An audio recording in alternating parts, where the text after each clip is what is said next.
Today, let us study the words of God with the sermon titled, It is not the world, but ourselves that we change first. With this subject, let us take some time to study God's Word. Who created this world?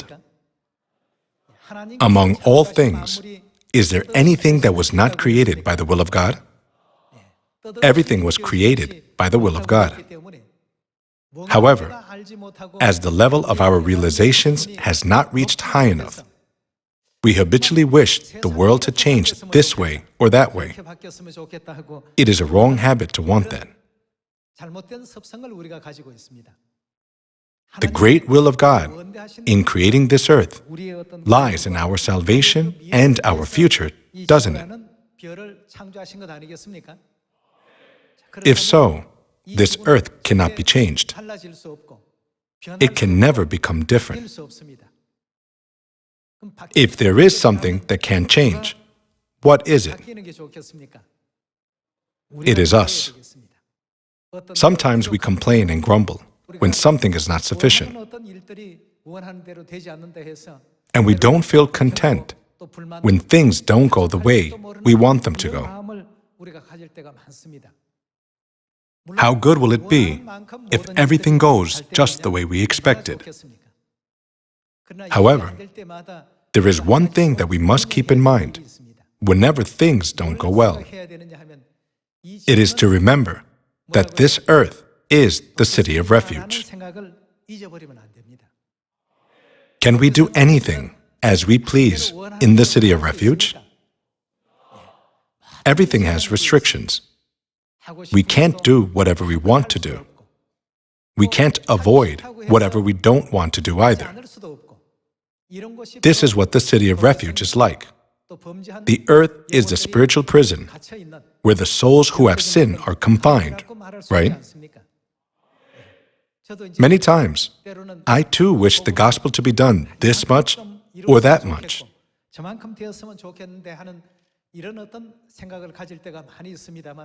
But when the gospel work does not go as fast as I want, I compose my thoughts and reflect on myself, thinking, what is God's will in this? Then I come to realize this earth is the city of refuge. I had forgotten about that again. It is only in our spiritual home that things can be done as much as we want. In heaven, everything will be without restriction. Then will we feel unsatisfied or complain? Never. Not only with the gospel work, but also in our daily life, there must be times when things don't go the way we want. Whenever that happens, let us remember that this earth is the city of refuge. If we think that, we will be content with the circumstances and environments we are now in.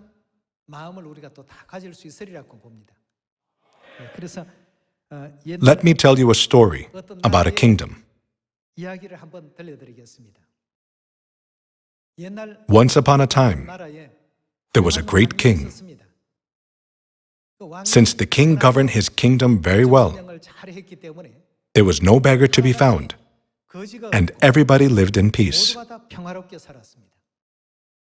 Then one day, the king suddenly wanted to go on a pilgrimage. Since the Holy Lands were located in isolated places, very far from that kingdom, it wasn't a distance he could reach in 1 or 2 days. As the king announced that he was going on a pilgrimage, many people wanted to accompany the king because they respected the king. On the day the king left, many people were waiting in front of the palace. Then the king noticed that the people were all walking without any transportation, while he had a horse, a carriage, and many other means of transportation. So he thought, no, I need to walk like the people. And he got off the horse and began to walk.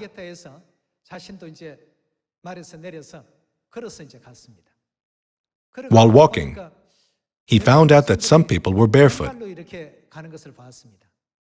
They didn't have any shoes. So, the king took off his shoes and went on the pilgrimage barefoot. The pilgrimage was done very graciously. The king could hear from the people about the hardships they were undergoing, and also came to know what they wanted, talking with them openly. It came to motivate the king to reflect on how he was governing over the kingdom. After finishing the pilgrimage, he came back to the palace.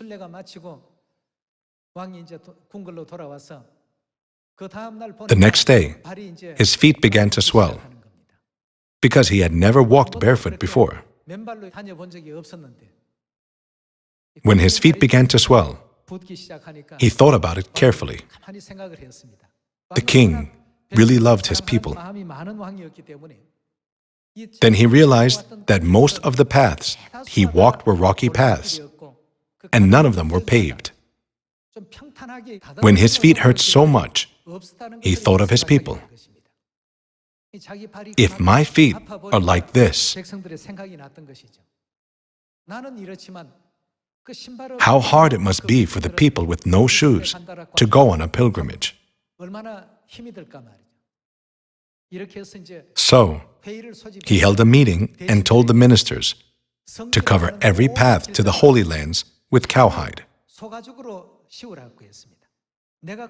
While walking, I found that there were so many gravel paths, and it hurt my feet a lot. Since it is so painful for me, how painful it must be for the people. The king doesn't go on a pilgrimage that often, but he knew that his people went very often. So, he gave an order to cover all the paths with cowhide, so that they wouldn't be painful when people stepped on them. The ministers were stunned. There were not just one or two Holy Lands, but there were many. So if they had to cover all the paths with cowhide, more than thousands of cows would be needed, even if they slaughtered thousands or tens of thousands of cows. Paving the paths with cowhide was not an easy task, and it would take a lot out of the treasury. They knew that they had to carry out the king's order, but told the king that it would be hard to carry it out because of this and that. However, the king only thought of his people and said, "No matter how hard it is, try to cover all the paths with cowhide." He didn't give up on his will. A few weeks passed while they were debating pros and cons. Then one wise person thought, "It is good that the king loves his people. But if it continues this way, it will even affect the existence of the kingdom." So he went to see the king. "O king, as a man of this kingdom, I'm so moved by your love for the people. However, if we cover all the paths with cowhide, it may even affect the existence of the kingdom. So how about trying it this way?" The king asked him, "Do you have a good idea?" He said, "If you try to cover all the paths with cowhide, even thousands or tens of thousands of cows won't be enough. So how about just using a little bit of the cowhide and covering their feet? Then it will protect their feet, won't it?" In other words, he suggested making shoes with the cowhide. If we do that, we will be able to protect their feet with 1 or 2 pieces of cowhide, as big as a palm, won't we? Upon hearing that, the king slapped his lap and said, "That's it," and thought, "Why didn't I think about that?" So the king called all the people with the ability to make shoes and told them to make shoes, so that whoever was going on a pilgrimage could come to the palace, receive shoes, and go on a pilgrimage in those shoes. By doing that, the problem was solved without slaughtering thousands or tens of thousands of cows. Also, the people came to love the king all the more, hearing about the king's love for them. It might just be a story, but when we cannot change the whole thing, when we cannot change the world, it works if we change ourselves. The answer is very simple, but many people foolishly try to change the world without changing themselves. What do our brothers and sisters think while preaching? We are preaching with a determination to change ourselves. Then, with what are we changing ourselves? The Bible says, God has made us competent as ministers of a new covenant, didn't it? Because we are preaching with the determination, if it is what pleases God, I will change myself. God opens the way beyond our imagination and allows us to establish Zion wherever we go. We are working, believing that this gospel will be preached from Samaria and to the ends of the earth. We cannot change the world. It remains the way it is. We cannot change the mountains into the ocean, or oceans into lands. This is something that can never change. So we cannot help but leave the situation that is already made the way it is, and should thus change ourselves. If we are changed, the world changes. As the king covered their feet with a little piece of cowhide, they could go on a pilgrimage without being affected, whether it is a gravel path, a rocky path, or a dirt road. Likewise, we don't need to strive to change the whole world, but need to change ourselves a little bit and enter the world. Then there, the realm of God will be established, and God's will can be fulfilled. Let's study about this through the Bible. Philippians chapter 4, verse 11. I am not saying this because I am in need, for I have learned to be content, whatever the circumstances. What did he learn? He learned to be content. It was not because he became wealthy that he was content. Although he was poor and in hardship, he learned to be content in many difficult situations and circumstances. He learned to be content. In either case, the environments that are put in front of us do not change. However, when we change, the environments change as well. When we keep feeling unsatisfied, the environment also stays unsatisfactory. I once told you about this before. There is a glass that is half full with water. One person says, "The glass is only half full." And another person says, "Wow, the glass is already half full." The glass never changes. The glass is half full with water. However, the minds of the people who see it are different. The mind of person A and the mind of person B are different. Two people's minds are different, even about a glass that is half full with water. If person A changes his mind, what will he say? He will say, it is already half full, instead of, it is still only half full. This is a mind to be content. Here in Philippians chapter 4, many different conditions and environments were before Apostle Paul while he was going around to preach the gospel. There were people who didn't believe the truth, people who believed in pagan religions, the Jews who opposed and persecuted him, and people who accepted the truth partially. Nevertheless, he learned to always be content in those situations. The world never changes, just like the glass that is half full with water.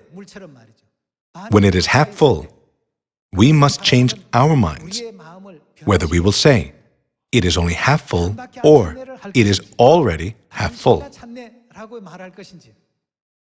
Depending on which side we change to, we can either be content or complain. We need to change our thoughts. We ourselves need to change. Yes, we need to change. In Judges chapter 6, let's see how God gives power and accomplishes His work when a person changes. Judges chapter 6, verse 14. The Lord turned to him and said, "Go in the strength you have, and save Israel out of Midian's hand. Am I not sending you?" Here, God was calling Gideon to have him take on the role of saving the Israelites out of Midian's hand. But when Gideon thought about himself, he found that he was from a weak family. He wasn't strong, and he wasn't more outstanding than other people around him. So, he refused God. Let's continue with verse 15. But Lord, Gideon asked, "How can I save Israel? My clan is the weakest in Manasseh, and I am the least in my family. I am weak, so how can I save the Israelites out of Midian's oppression?"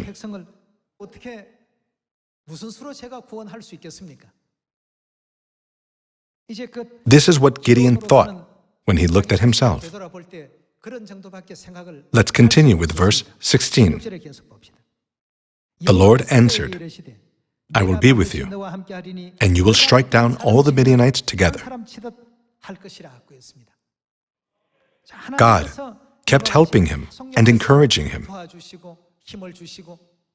What was God doing about the thought of Gideon, who was captured with such a weak thought, in the situation where Israel was being oppressed by the Midianites? God is changing the thought of Gideon. By what? By helping him have faith. God keeps changing his thought. In Gideon's eyes, the fight with the Midianites was something unimaginable, and it didn't seem like Israel would win against the Midianites with all their power. However, God kept giving Gideon faith so that he could change his thought. It's like, this is how the world looks. If the earth is round, we cannot make it square. But what can make it square is your thought, your faith. This way, God continuously helped Gideon to have faith. So what kind of result came about? Let's see Judges chapter 7, verse 3. "Announce now to the people, anyone who trembles with fear may turn back and leave Mount Gilead." So 22,000 men left, while 10,000 remained. This is a scene we know very well, where God selects Gideon's warriors. When God said, "Anyone who trembles with fear may turn back home," 22,000 people turned back. Now, Gideon had to fight in the battle with only 10,000 men. But God continued planting faith in Gideon. There were 135,000 enemies, and Gideon had 32,000 people. The number of enemies was far greater. However, God made 22,000 of them turn back. So, there was no way Gideon could win this war unless he changed his thought. But God led the men to the water, saying that 10,000 were still too many. Shall we continue with verse 5? So Gideon took the men down to the water. There, the Lord told him, "Separate those who lap the water with their tongues like a dog from those who kneel down to drink."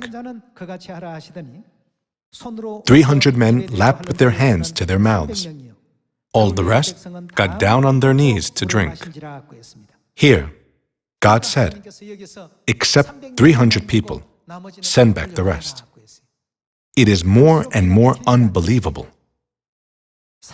They couldn't win against their enemies with even 32,000 people. Their enemies had great conditions for an army in those days, having good weapons and camels, a great mode of transportation. However, the Israelites did not. They would have felt comforted if they had a lot of soldiers, at least, but God kept reducing their number. Why do you think God did that? What was it that God wanted? Do you think God wanted the external environment to change? God wanted Gideon to change through faith. When Gideon and his men changed themselves, they were reborn as an army more powerful than 300 million soldiers, although there were only 300. Everyone was full of faith. Like this, God selected 300 men. Let's continue with verse 7. The Lord said to Gideon, "With the 300 men that lapped, I will save you, and give the Midianites into your hands. Let all the other men go, each to his own place." God separated them again. 10,000 courageous men remained, saying, "We are never afraid." However, God selected only 300 of them and sent back home the other 9,700 soldiers. To defeat 135,000 enemies with 300 warriors, this is something unimaginable. However, when their thought changed through faith, it wasn't anything hard at all.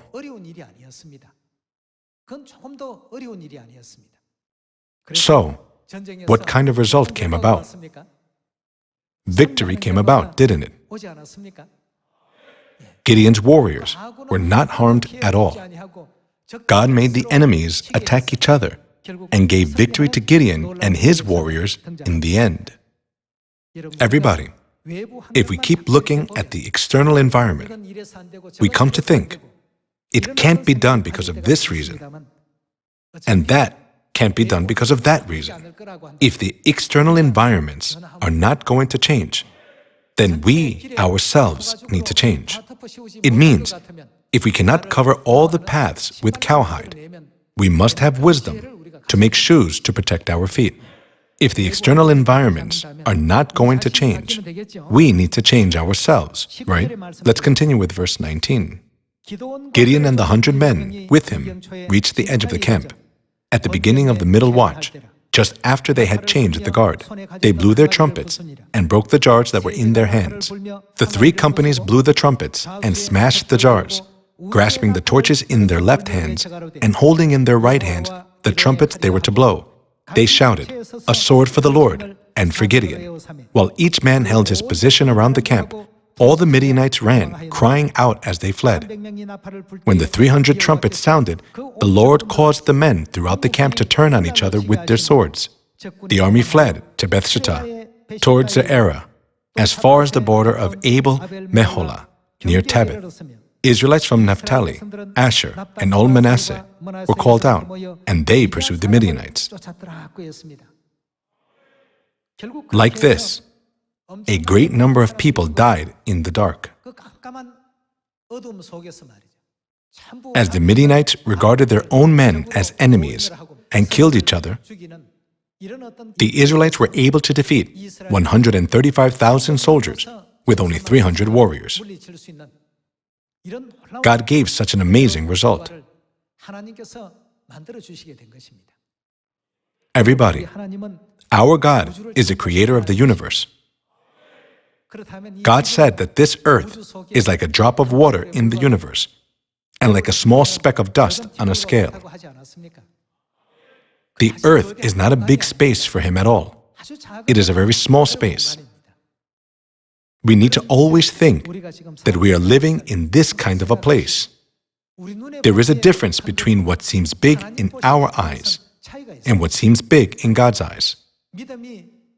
Because the 300 had great faith, God was pleased with their faith, so that conditions and environments were made in which their enemies couldn't do anything. The environment we see with our eyes and the environment God is going to make are totally different. God can do it, not even with 300, but even with 30, or even with 3, can't he? Gideon had no faith at first. God helped him grow his faith, reducing the number of soldiers from 32,000 to 10,000, and from 10,000 to 300, and had the 300 warriors fight against the 135,000. In this situation, the external environment had not changed. The number of the Midianite army stayed the same. Their weapons and all the military supplies they needed for war stayed the same. However, as the number of the soldiers kept being reduced, whom must they have thought they had to depend on? This war is impossible to win without God. How can we defeat those 135,000 enemies with only 300 soldiers? We absolutely need God. The more their number was reduced, the more their faith grew. Therefore, if we change ourselves, we can experience the effect of changing the world. Let's see Numbers chapter 13, verse 25, and then move to chapter 14.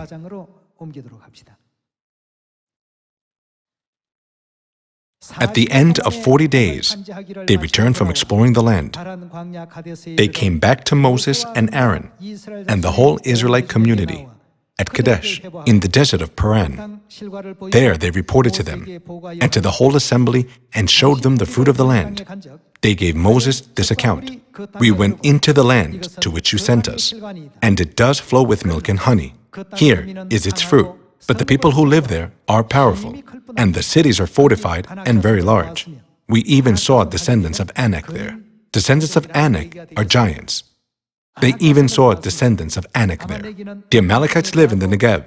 The Hittites, Jebusites, and Amorites live in the hill country, and the Canaanites live near the sea and along the Jordan." Then the people began to make a commotion. The cities were fortified and very large. And the descendants of Anak were a tribe of giants. They already began to fall into the thought, we don't even need to fight. We're going to be defeated anyways. Then Caleb silenced the people before Moses and said, "We should go up and take possession of the land, for we can certainly do it." Caleb and Joshua thought that, but the people thought differently. It is just like the glass that is half full with water. One person says, it's still only half full. The other person says, it's already half full. just as these two people thought differently about the glass that was half full with water. Here too, among the 12 spies, the 10 spies, except Joshua and Caleb, interpreted the situation that it was going to be impossible. And Joshua and Caleb said that it was possible. Why? Because they believed that God was with them. The two said, their gods have already left them with fear because they saw our God. They can't even dare to dream about fighting us. So what did Joshua even say? They are our bread. We will swallow them up. He viewed them as trivial beings, even to the point of regarding them as bread. Do you think Joshua did that because he was a very brave person?